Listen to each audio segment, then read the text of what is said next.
Hi, and welcome to the Revive, Thrive, and Optimize podcast. I'm Billy Weiss, compounding pharmacist and health and wellness expert. And across the table, a good friend and co-host, Janet Miller. Hey, Janet. Good afternoon, Billy and Mike over there. Got my glasses on today because people wrote in lots of comments and questions. So today is called Ask Billy Anything. So I know you don't know what I'm going to ask you, and we'll just go for it. Yeah, and Janet, let's remind everybody that they can send these questions at any time. We love to get them. We let them gather up, and we'll do this type episode every so often to make sure and try to hit the questions for them. It's kind of like bullet points. And actually, for all the questions that I have, most of these we already have a full-length podcast about each question. So in the comment section, maybe we can go back and refer to which episode they should listen to. So let's start. Okay, awesome. Ask Billy anything. Explain what a good cholesterol panel looks like and what should the ratios be? Okay, very good question, Janet. There's so much confusion on this topic that this is going to be one of those maybe controversial answers, okay? But here's what I believe. If you look at the studies and you look at the Framingham Heart Study, which was the longest running, most people in the study, it showed that total cholesterol levels of 300 or below made no mark on heart disease. Oh, wow. Okay? Now, we know that the standard medical community is looking for 200 or below. When I went to pharmacy school, 280 or below was considered normal. But the Framingham study says as long as your total cholesterol wasn't above 300, they didn't see any indication that there was any, problem with that, with your heart, with your arteries. So that's the first answer is I don't think total cholesterol means a whole lot to nothing, honestly. And in Japan, who is the longest living nation in the world, they don't measure total cholesterol at all. They may measure it, but they don't regard it as any value. Okay? The second thing is to know that in the Framingham study, they also showed that a high LDL or higher than normal, above normal. I don't want to say it's high because I don't think the normal levels mean anything, as you and I have discussed on previous podcasts. But an LDL, which is low density lipoprotein and would be in the medical community considered the bad cholesterol. Bad cholesterol is the LDL. Yeah, the LDL would be considered the bad to them. I'm not saying it's bad because I don't think it's bad. I'm just telling you what they say. But an LDL of 300 or below was not indicative or progress any kind of heart disease or cause any kind of heart disease in the Framingham study.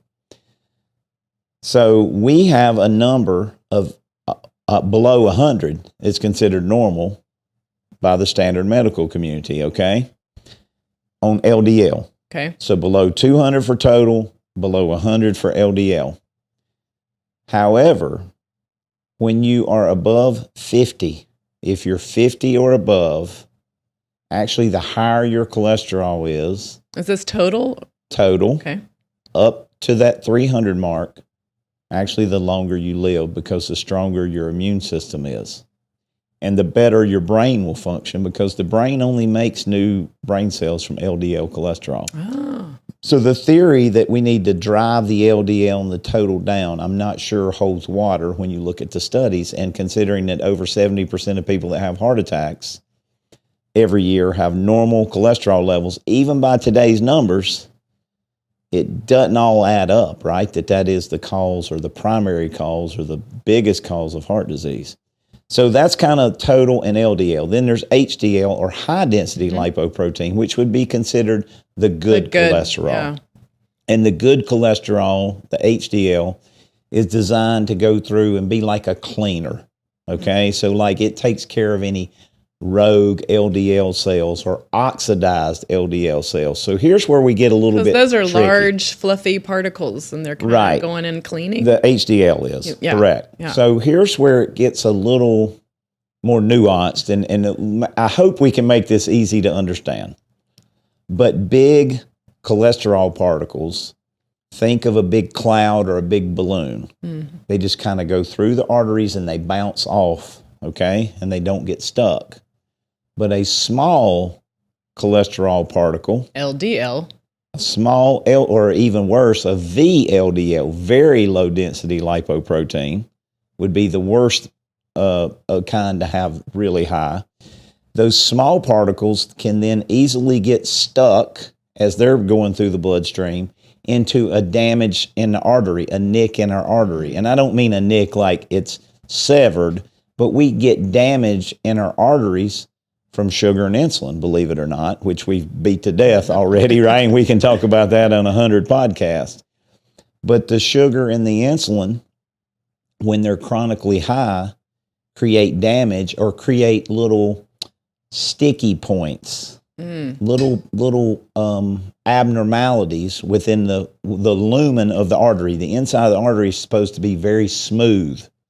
It's supposed to be like I can't think of a better thing, but like a baby's butt, right? You talk about how smooth a baby's butt is, right? When your babies are first born. Right, so right. it should be nice and smooth, like, you've just shaved or whatever. So what happens is that sugar and that insulin damage that artery, and it causes these nicks and these little crevices and things. And then those small VLDLs or very small LDLs can then get caught in that nick, in that damage.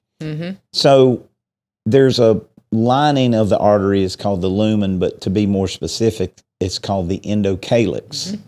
And the endocalyx is kind of the stuff that makes that artery really slick. And so we want to protect our endocalyx, and we want to protect that lumen, that inside of those arteries. And the way we do that is control the insulin and the sugar, and we don't have a lot of those small LDL particles. Now, the thing that drives the LDL particles to be small is, guess what? Sugar. Sugar and insulin. Yeah, it is not fat. So there is such a misnomer. There is such a bad information given that fat is what creates the cholesterol. It's really not. It's sugar, because sugar creates bad cholesterol, or the small cholesterol particles, whereas good quality fats, now let's make your avocados. Even saturated fats like butter, real butter, or coconut oil, or beef tallow, pork lard. Those are good saturated fats, but certainly avocados, olive oils that aren't heated. We're not talking about seed oils. We are not talking about canola, soybean, all those that are out there, corn oil, peanut oil. We're talking about good quality fats. Good quality fats actually can raise HDL and make LDL and VLDL particles larger. Whereas sugar and insulin does the opposite. It makes all the particles smaller, and it drives down HDL. The other thing that good fat can do, especially saturated fat, is it can raise HDL numbers, which is a good thing. Because the most important marker, and I should have started there, I'm sorry to go so long on this one, but this is a big, important question. The HDL to triglycerides ratio is the most important marker on there. Say that again. Actually, I said that backwards. Okay. The triglycerides to HDL ratio is the most important marker. Triglycerides and that's the one HDL. We should look at on this test. Okay. So if we said, okay, forget all that complicated stuff he just said. I'm going to use math that makes this super easy. So triglycerides is part of our typical cholesterol panel, and then it'll break down HDL, LDL, VLDL in total. So what we really want to concentrate on is, what is that triglycerides number? Okay. It may be abbreviated on a test as TG, triglycerides, HDL, triglycerides. TG. Those are our two most important. So we want our ratio of triglycerides to HDL to be 2 to 1 or less. Okay. So for example, let's say that my triglycerides are 150, which is considered normal. And my HDL is 50, which is considered normal. That's a 3 to 1, right? 50 will go into 150 3 times. That's not good. You want it to be 2 to 1. Well, you really want it to be 1 to 1. 1.7 to 1 Okay. or less. But we can live with 2 to 1 as being pretty good. But what drives triglycerides up? Sugar. Sugar and insulin.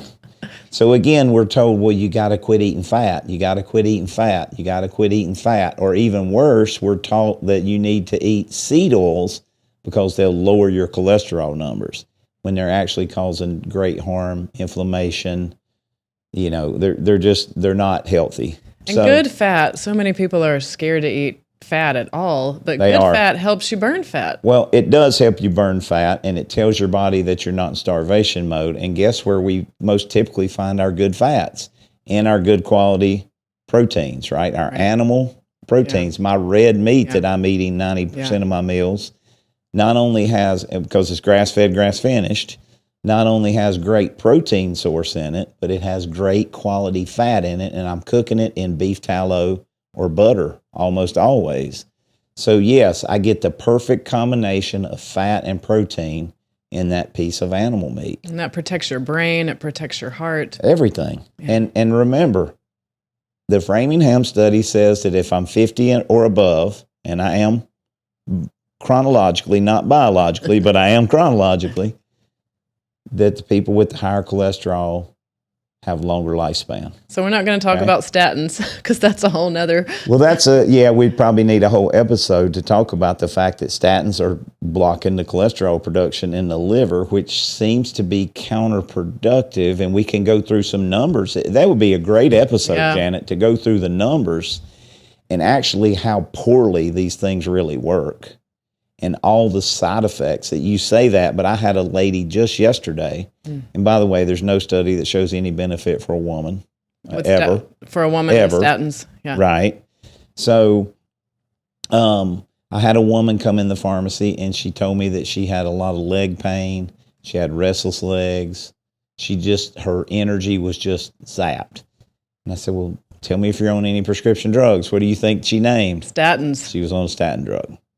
And I said, well, I can probably explain your legs aching. I can explain your restless legs, and I can explain your energy zapped. You're blocking 1/3 of the production of energy in your body with your statin drug. You're blocking CoQ10.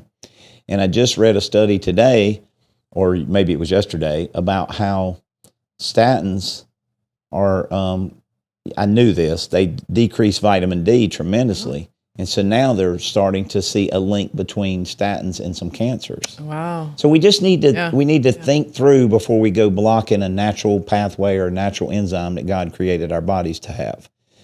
So to get back to the answer to the question, the thing that we really want to concentrate on, triglyceride to HDL ratio. 2 to 1 or less, 1.7 to 1 is even better. Okay. All right. And we'll do a whole episode on cholesterol and statins. Yes, we need to do that. And this kind of goes hand in hand. The next question that came up was, what is a calcium score? How do I get a calcium score? And what's the significance of this? Has to be somebody who's been to a class or listened to something we've done. Yeah. Nobody seems to understand or know, even heard of what a calcium score is. So great question, whoever asked that. It's called a CAC, or a coronary artery calcium score. So what it is, it's a high-speed photos of our heart and the arteries in and around our heart. So it's like a high-speed CAT scan, so to speak. And it's literally no dye, no invasive procedures. You're just laying there with your clothes on, and they say hold your breath like twice. They snap their pictures and you're out. I mean, it's literally 5 minutes or less. Do you need a prescription to you get? Do. Now, or you a do have to have a prescription. Okay. And the reason being is that a radiologist has to read the report because they score the report. So the report shows if we have calcium buildup. Now, notice it's not cholesterol buildup. Different. It's calcium buildup. So it goes back to our statin answer, or our LDL and HDL. It's not the cholesterol that's blocking the arteries. It's the calcium that's blocking the arteries. And we can talk a lot about why later. That's a different episode too. But the coronary artery calcium score shows if there's blockages in and around the heart. in the arteries in the heart and around the heart. I think it's the most valuable piece of information, the most valuable test, diagnostic test that anybody can have. And I think everybody should have one. At what age should you Certainly get a starting calcium probably score? at 40 to 50. Okay. Yeah. Because if you have a 0 at any age, I could be 90. If I have a 0, my risk of death from a heart attack over the next decade is, I don't have the numbers in front of me. And again, we don't go over these questions but ahead of time, but it's like 2%. And that's at any age because they don't have the blockage, okay? And if it's higher, what's that So puts you more if at we- risk for a heart attack? If we get over 100 to 400, that risk goes up, somewhat significantly. Above 400, it goes way up. If your calcium score is high, is there anything you can do about Absolutely. it to decrease that? Absolutely. We can definitely, well, it's not only about decreasing it, although the medical community will tell you you can't decrease it. We can, okay? We've seen it happen. But the real studies say that you don't even have to decrease it, you have to stabilize the growth. Okay. Because the medical community teaches that heart disease is a chronic progressive disease and it's just going to get worse. Let's manage it. And they say that your calcium score is going to grow at more than 15% a year. And that's because I think they don't do the right things. And they're not taking lifestyle into account. If you change your lifestyle or your eating habits. Well, that's correct. They it's don't. not What be they progressive. What do you think they do for it, Janet? If you have a calcium score that's higher than they want, I give statin up. drug, Oh, statins. Yeah. which actually can create more calcium score. Okay, it can actually increase the calcium score. So here, and they tell me that's a good thing, even though a 0 is the best score. We all want a 0 on our calcium score. Okay. But what happens is that is a piece of information that lets us know if we're starting to build up plaque, okay, that calcium plaque. And so it's the most valuable piece of information I think we can have as far as a diagnostic test. Now, I think fasting insulin is the most important blood test we can have. But knowing our calcium score can give us a huge jump start on, okay, I have a number that's not a 0. What do I do to slow the growth? Because if you can slow the growth to less than 15% a year for 5 straight years, you can almost, and it's not quite when you look at the studies, but you almost get your percentages back to having a 0. And here's why. Amazing. Because Dr. Agustin, it's called the Agustin score. That's what you get when you get a coronary artery calcium. They'll give you that 100, 400, 0. That's the Agustin score. Dr. Agustin's the one who created this thing. Okay. He's, a genius on this. But what he says happens is if you can stop the growth of that plaque and you weren't having symptoms, or even if you were having symptoms but you haven't had an event, your body has already naturally gotten used to that and bypassed it. Okay? Okay. So if you can keep it where it is, then you don't have to worry. Then you're at a much less risk, and over a 5-year period of growth less than 15% per year, you almost get back, not quite again, but almost like having a 0. 0, okay. So there's hope, even if your score is 14 or 1500. And by the way, Janet, here's what really irritates me about coronary artery calcium score. I've been teaching about it for decades in my OptiU Summit coming up January 4th and 5th.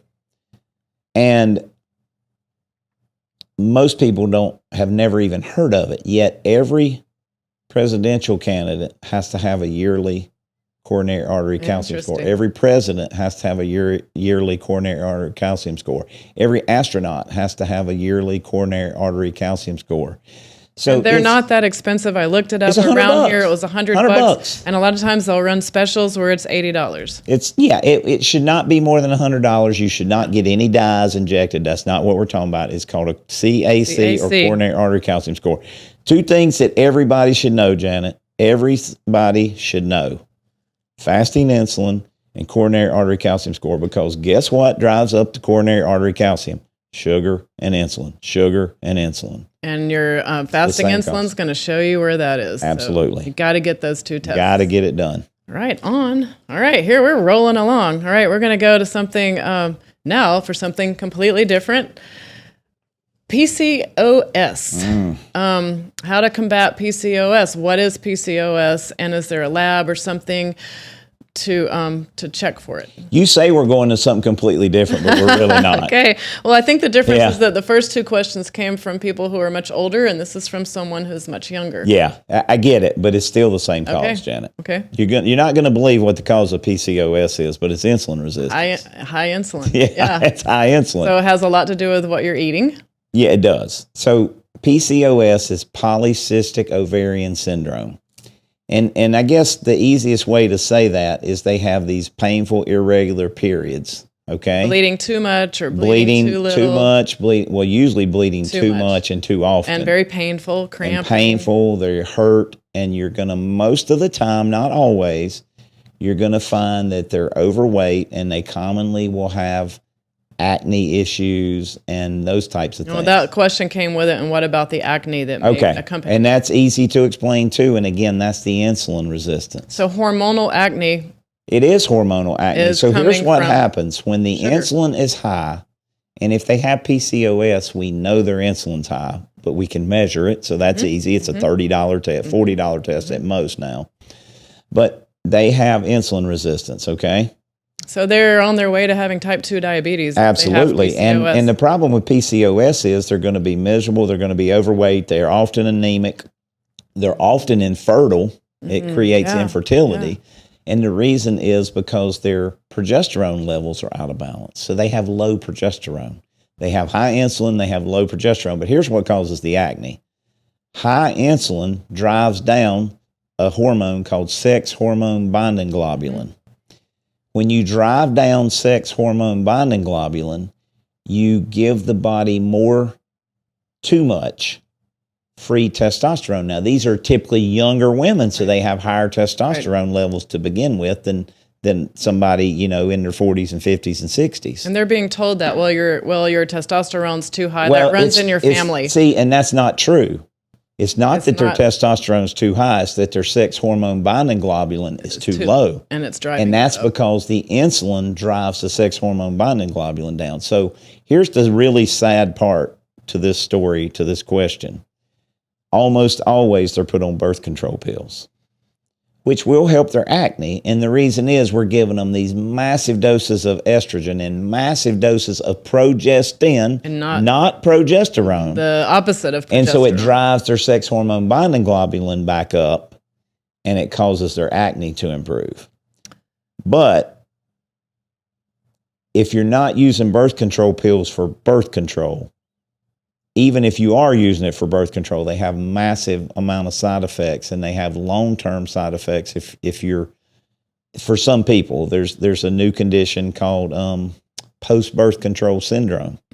So where you can't get pregnant. And it doesn't mean, they can't get their periods back. They can't get pregnant. They have all kind of issues in some cases. Doesn't mean people shouldn't be on birth control. It's not what I'm saying. Right.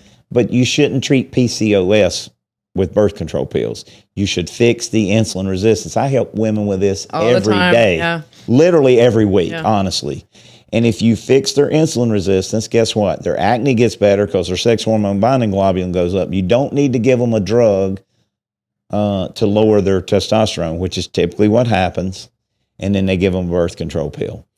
They never talk to them about their insulin resistance because they never measured it and they don't know they have it. They don't change their eating habits. They don't change their eating habits. And what's going to happen is their infertility and their pain and suffering is going to continue. And they're driving the rates of cancer and all these things by not doing the right things.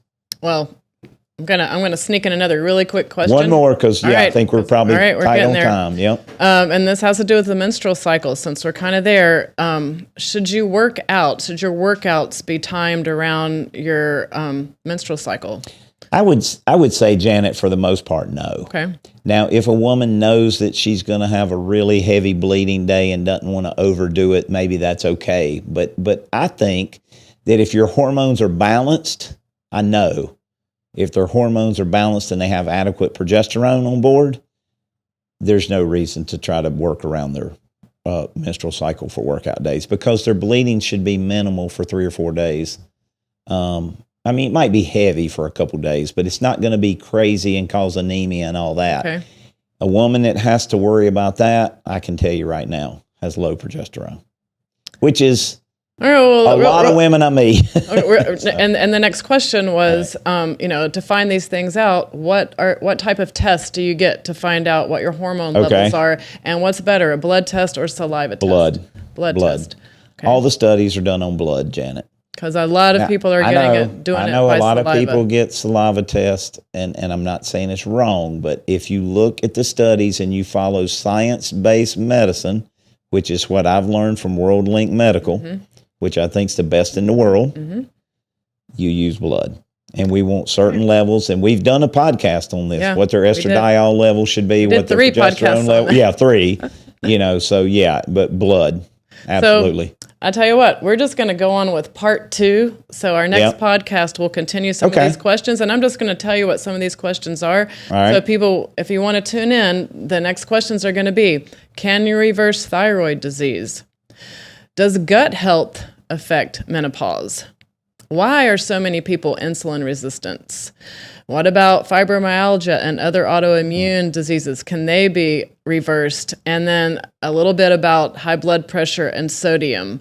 So we'll get into that next time. I've got a question about metformin and a lot of questions about sleep disorders, but not just for adults, but for children who are up and down all night long and can't sleep and have stomach issues. We're going to talk about kids. What supplements should they take? How much should they take? And we'll get into more of all that. So we're hitting men, women, and all ages. That sounds great. Yeah. Awesome. Can't wait. Yeah, me See either. you then. Thanks. Bye.